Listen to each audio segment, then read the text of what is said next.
My name is Tyler Apple. Before I moved to the Midwest, I lived in Oregon where I cut my teeth on Magic in 2018 and 2014 especially. And I just fell in love with the game from there. A friend of mine handed me an awful Esper deck. Just gave me a black, white, blue deck. It was artifact based, had almost no synergies. And at the time I was like, oh, this is great. I just looked at the art, I thought it was cool. This was before I discovered red, of course.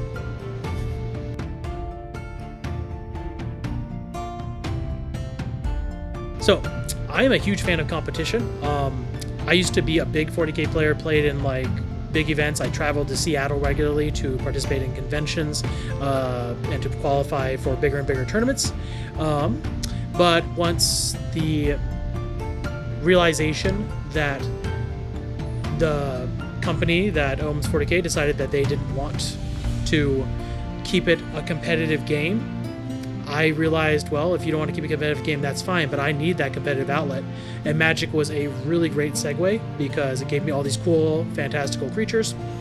And as mentioned before, I'd already fallen in love with the game. I just transitioned my love of 40K over to the cardboard instead of plastic.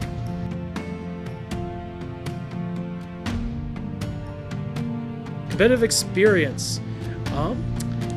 I was in and out for a long time. I was one of those players that would just disappear for months on end and then come back and for some reason would do well in RCQs. RCQ season brought me back to at least try it. I have the RCQs I've played in. I have played in 6 and I've top 8'd 5 of those 6, with one of those being a conversion to the invite to Atlanta this year.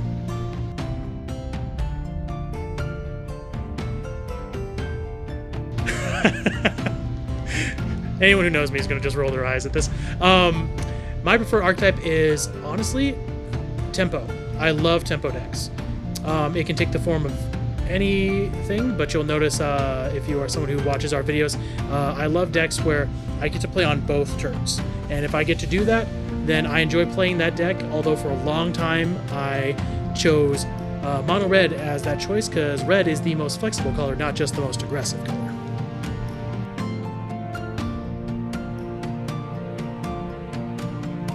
Absolutely. No, the Mystic Mentors have been a huge help. I built up my confidence by coming to team practices. I'm a teacher, both as a personality as well as a player, and I really enjoy helping bring up players who either have this mental block that believe that they are weaker than they actually are, because I run into those people all the time. I'm not good enough for an RCQ. I'm not good enough for this. Yeah, you are. You absolutely are. And I love helping those folks, and that's fulfilling to me. I'm a giver more than a taker, and I want to keep on giving this community that's provided companionship and an outlet to share my love of Magic with.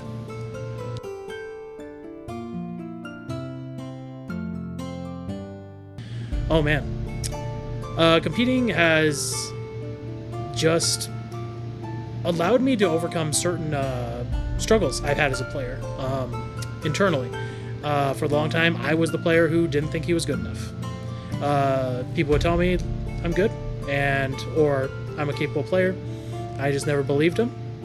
And then suddenly I decided on over a 2-day RCQ, I decided to commit everything, and thanks to help from our teammates, I was able to pull the cards together and I was able to convert my first RCQ win, and that has just been a huge game changer for my confidence, both in myself as a person and a player, and also to just inspire others to reach for those dreams or reach for that passion that you have, whether it's Magic or any other hobby or topic. All right, thank you so much for that. Yeah, thank you.